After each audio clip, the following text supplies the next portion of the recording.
thank you very much for that warm welcome. It's a real joy to be with you. I'd like to start by thanking the AIP for hosting us and for everybody who does the heavy lifting at the Samuel Griffith Society for the work that you do to make sure that people understand and appreciate our Constitution. I'd also like to thank people like Gary and Warren and, though she's not here today, Jacinta, who are doing a huge power of work to try and help people understand the risks associated with the proposal to amend the Constitution and help people understand that there's nothing to be ashamed of in being an Australian for constitutional equality. It's something that should be a principle behind which we can all get. Thank you very much. My paper deals with a fairly narrow issue. It's called Sand in the Gears of Government, the Justiciability of Ministerial Decisions and the Indigenous Voice. And the genesis is this.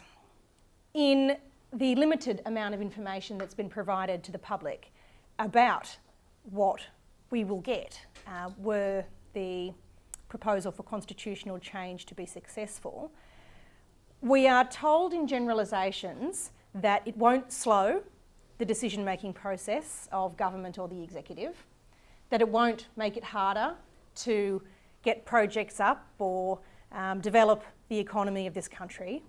And we're told that it won't lead to litigation of matters that are currently within the remit of the democratic class.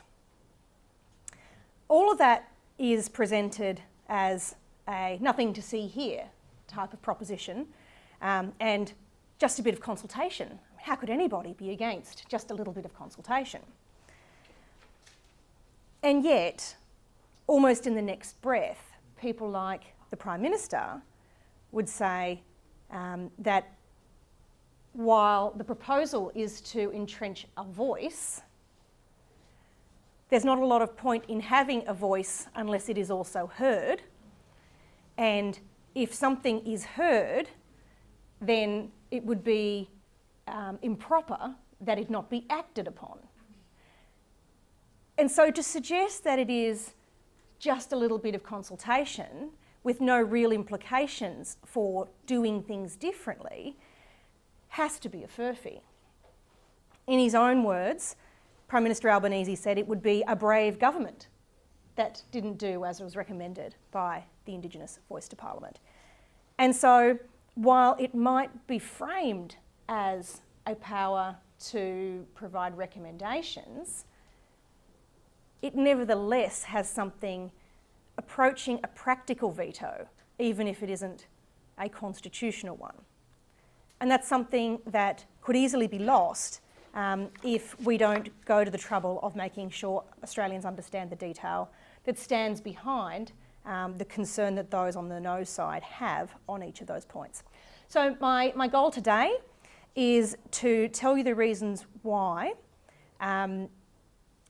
despite the non-mandatory language that's used in the proposed amendment, where it says the words, the Aboriginal and Torres Strait Islander voice may make representations to the Parliament and the Executive Government of the Commonwealth on matters relating to Aboriginal and Torres Strait Islander peoples, that nevertheless, despite that non-mandatory language, we should nevertheless be very concerned about the impact that the addition of this process to particularly executive decision making will have for the speed with which it is possible to get a final decision of a minister to the point where it can be implemented, the impacts that that will have for sovereign risk and the desirability of investing in Australia, and that's particularly important when we think about the need for economic development in remote communities in order to assist people who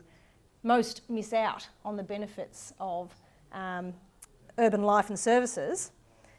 And finally, to go through an analysis of the law in broad terms in relation to standing.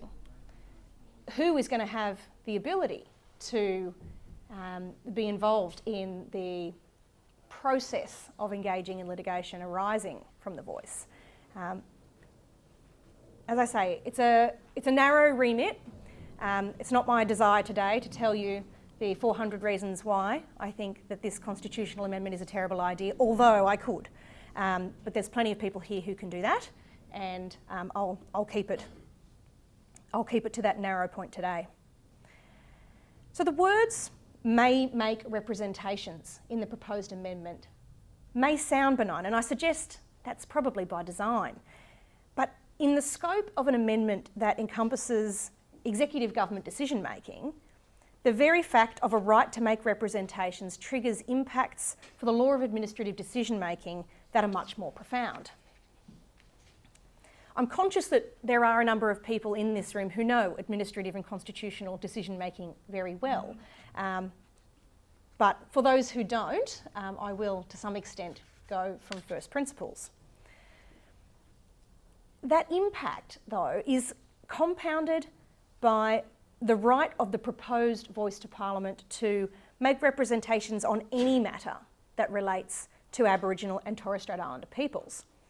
Now, unless a person were to take the view of Aboriginal and Torres Strait Islander people that suggests their needs and interests were somehow less than that of non-Aboriginal people from other cultural backgrounds, a view that I would suggest is both wrong in fact and in morality, then all of the work of the government and all of the work of the executive, touching every area of life, must be understood to come within the matter or within the remit of the words "matters relating to."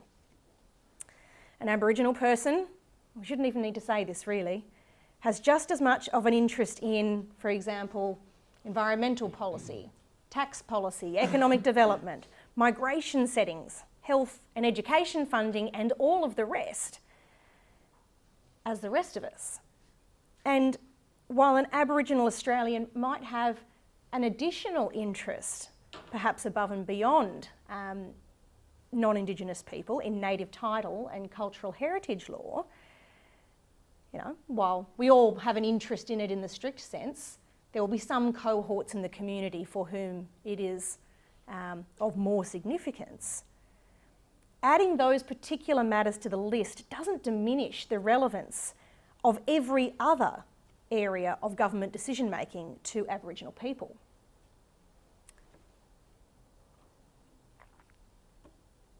The combined effect, though, of these two attributes, the right to make representations to the executive and a scope that covers the entirety of federal decisions and policy making, is in effect to confer upon Aboriginal and Torres Strait Islander people and anyone taking an interest in the policy that has an impact upon them, a powerful tool of lawfare with the capacity to slow down and even stonewall the projects that are necessary for economic development.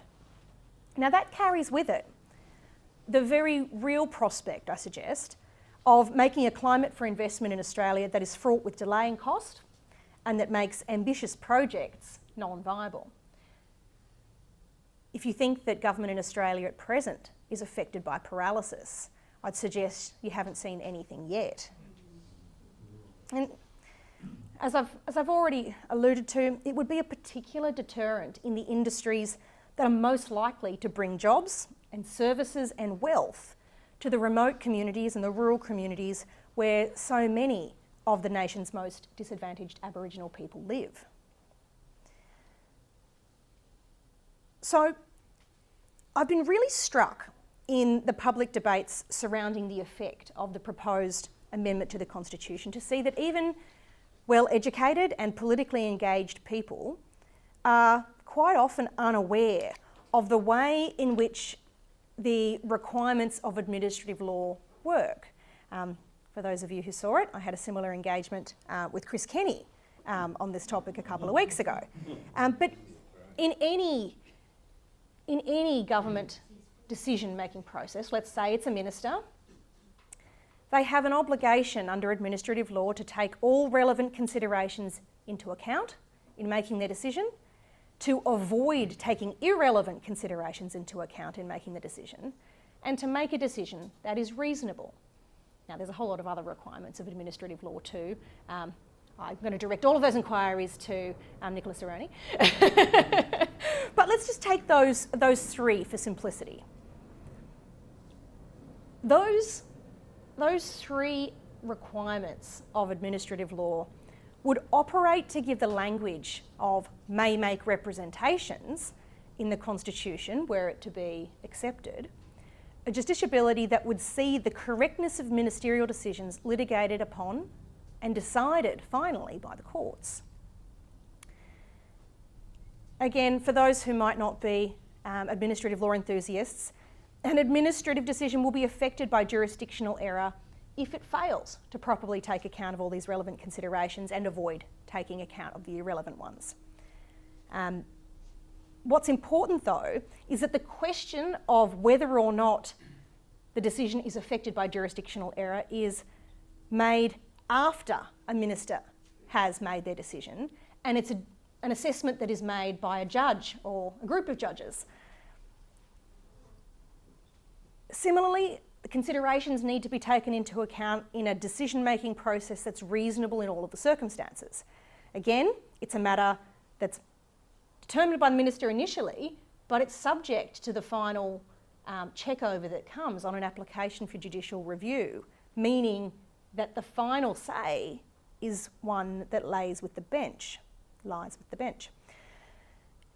And if the decision fails to satisfy the judge of these matters, it's remitted back to the original decision maker, in this case the minister, to be remade. So you have already the delay associated with that litigation process. After the legal requirements of the remade decision are taken into account, the very same cause of action can be run again. If, following a remade decision, the voice itself or interested groups in those issues consider that the decision continues to be affected by jurisdictional error for not adequately taking into account the representations of the voice, then that right to seek judicial review remains open and the entire process can repeat. Now, even with some very industrious people on the bench, this is a process that takes time, and it takes oftentimes months and years before a judicial review application gets from the minister's decision being one that is the subject of proceedings being commenced right through to the point at which it is remitted. The idea that that could be done several times over tells you something about how this would work if you faced a situation where, for example, there was a controversial mining project or another piece of infrastructure of economic significance that might butt up against, okay, perhaps the interests of some Indigenous Australians and their perspectives, but also big money interests in other parts of our community, such as the extremist environmental movement. So the impact of having this process is threefold. Obviously, you do want to get administrative decisions right, and I'm not making an argument for doing away with administrative law. But there's an obvious delay associated with the fact that ministerial decisions are subject to this process already. Second, there's a cost associated with engagement in the process.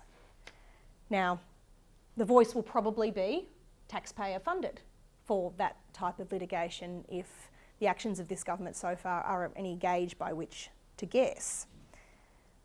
But I have no doubt that activist groups will happily expend their resources to achieve tactical outcomes, and the cost that would result for those people who wish to put forward new ideas for the development and improvement of our economy, society and prosperity,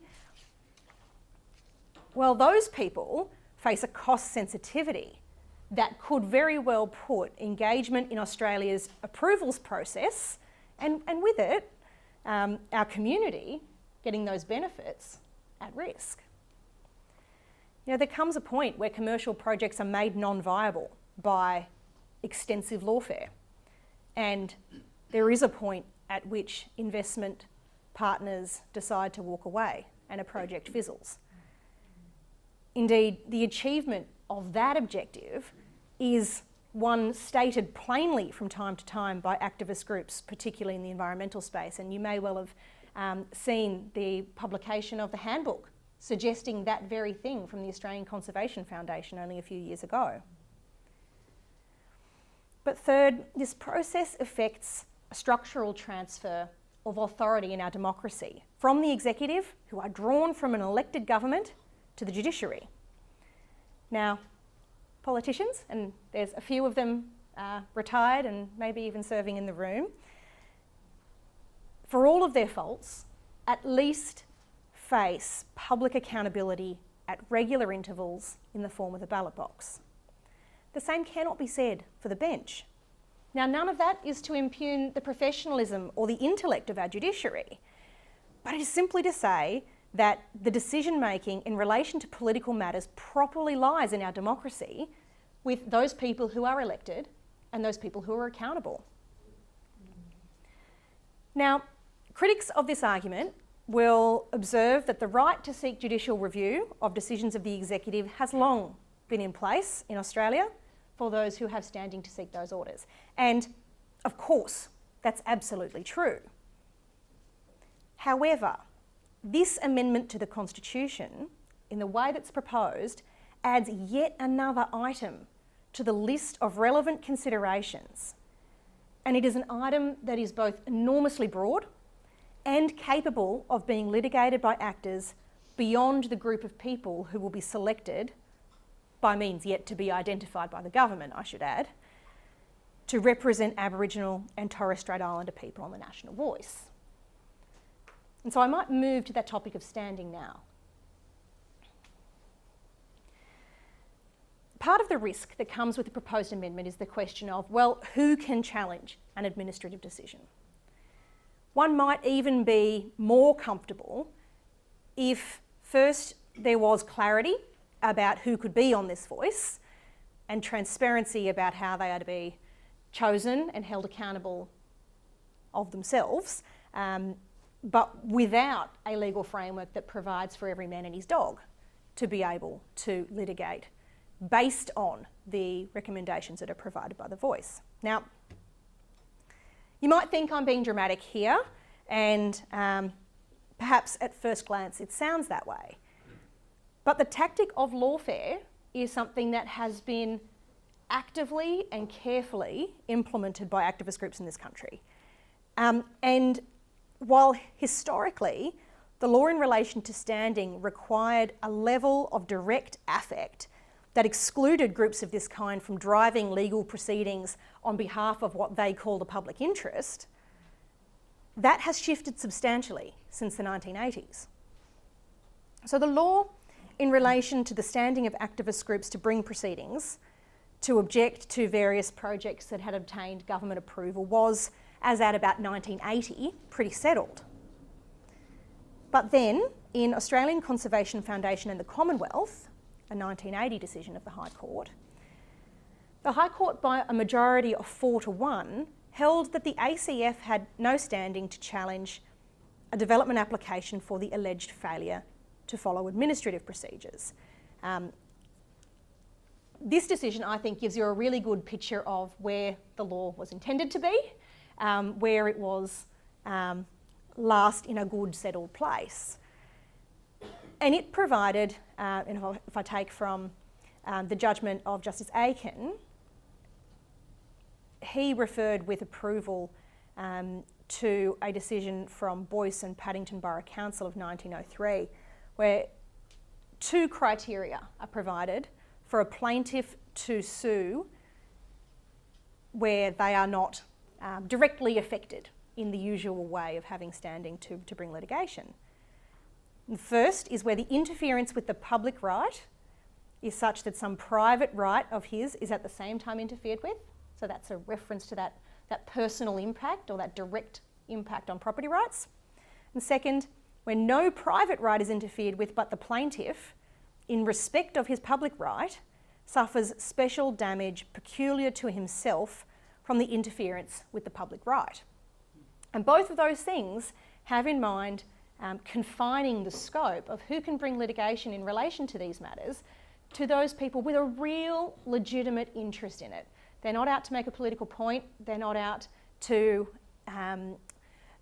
fight for some nebulous and probably subjective public interest, but they had a direct effect upon themselves in one way or another.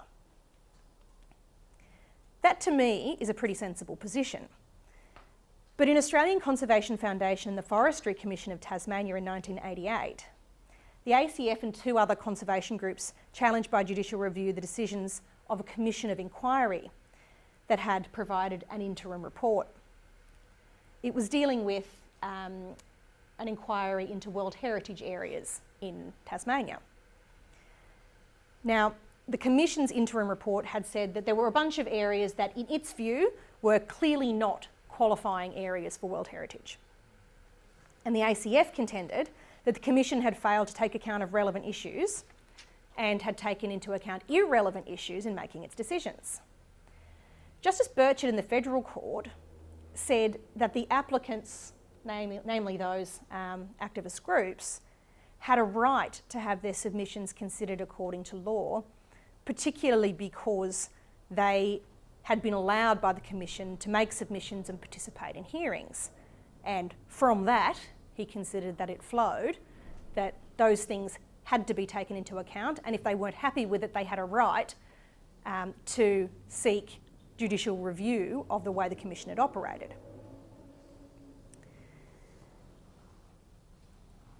That said, in the decision, Justice Gibbs made it pretty clear that the Australian, in that decision, in ACF and the Commonwealth, sorry, I beg your pardon, I've just talked about Justice Burchett, didn't I? So following that, Justice Gibbs in ACF and the Commonwealth held differently, and I would suggest, and provided useful clarification. Justice Gibbs said that the plaintiff only had a right to make submissions of a kind held by every other member of the public, and that the exercise of that right did not bring with it a further right to appear at a hearing or any other right of standing. So Justice Gibbs in the High Court was of the view that while you could be invited to make submissions as part of a process like that, that doesn't automatically give you a right to be able to claim you are dissatisfied with the decision on an administrative law basis. So he said the fact that the Foundation sent the written comments as permitted by the administrative procedures is logically irrelevant to the question of whether it has a special interest giving it standing. That fact would only have some significance in relation to this question if the administrative procedures revealed an intention that a person who sent written comments thereby acquired further rights. And as I've endeavoured to show, that is not the case. So on that analysis, those people who are on The Voice would have standing to bring an application for judicial review, but other community groups with an interest in similar topics would not. But by 1989, the Federal Court found that the Australian Conservation Foundation had a special interest in the subject matter of the grant of licences to export wood chips that permitted it to challenge a decision to grant those licences. And Justice Davies' decision in that case, the Australian Conservation Foundation and the Minister for Resources, set out a list of 6 matters that he regarded as being important in deciding whether or not a public lobby group had standing to bring a judicial review application. I'll run through those because as I do, you'll be ticking off just how much all of the activist groups with which we are familiar are going to be able to satisfy all of these criteria every day of the week.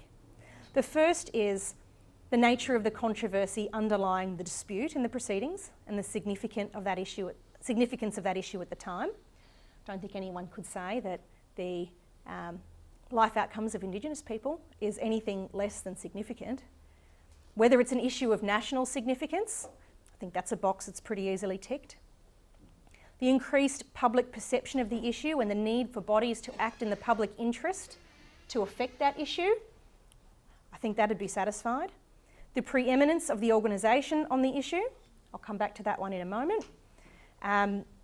Whether the body has funding from the Commonwealth and state governments, well, so many of these groups do at the present time. And the leading role played by the organisation in lobbying on the issues relevant to the proceeding. It's not an awfully difficult bar to clear. I won't take you through word for word what His Honour had to say, other than to point out that shortly after, in 1994, in North Coast Environment Council and the Minister for Resources, Justice Sackville applied this approach, and he did it for a group that had very little prominence in public debate, had very little by way of taxpayer funding, and nevertheless, it was possible to find standing. And so the approach that Justice Sackville and Justice Davies have in different decisions taken has become quite orthodox in the period since. And that's why there is so much litigation, particularly in the land courts and elsewhere, that is led by these types of activist organisations. So I think it's fair to say that the threshold question of who's got standing to run these cases has been lowered enormously since the 1980s. Even on the 1980 formulation, the Voice itself would have a clear right to bring a judicial review application. That's without doubt. Where that arises from the failure of a minister to have appropriate regard to the relevant consideration that is its representations. But the jurisprudence indicates in the time since then that standing to bring an application is likely to be cast much wider, to include organisations that lobby in relation to particular issues that are on the public agenda. That's particularly so, I think, given the significance of national and public interest in helping to improve life outcomes for disadvantaged Aboriginal people. And it's really, I think, vital that Australians understand this impact. The consequence that comes for public understanding of the impact of the Voice on executive decision making is that bodies with an interest in policy or decision making touching the interests of Aboriginal Australians will be really likely to have rights to bring administrative law proceedings to challenge executive decisions on the grounds that they are affected by jurisdictional error. There's also, I think, a really important historical lesson to take from this. In just 9 years, the jurisprudence in relation to standing shifted enormously under the strain of persistent activist litigation from bodies of this kind, beginning from a position of having no standing whatsoever to having it pretty much all of the time. It would be, I suggest, quite naive to think that those same lessons would not be applied by those people who seek an expansive and weaponised voice. So I'll bring it together with this. In my view, on a really plain understanding of the proposed amendment to the Constitution, it is extremely likely, and I would suggest be certain to have the effect of giving rise to rights to challenge ministerial decisions on the basis that they're affected by jurisdictional error. That jurisdictional error will arise in a range of circumstances, including but not limited to when the minister has failed to adequately take into account the relevant consideration, that is the representations of the Voice, or failed to make what the court determines to be a reasonable decision in light of the contents of those representations. Of course, a determination of whether or not a jurisdictional error has occurred necessitates a process before the courts to make that decision. But the very fact of adding another and really broad basis for the challenge of decisions, particularly those that involve significant public or private investment, is a deterrent to the very economic development that this nation needs, particularly in the remote places where people need it most. Finally, none of this is to suggest that the scope of administrative law should be redrawn. It's simply to be upfront with Australians about the nature of the impact that can be expected should they decide to add this chapter into the Constitution, with the rights that it provides for the voice to insert itself into the whole gamut of ministerial decision making.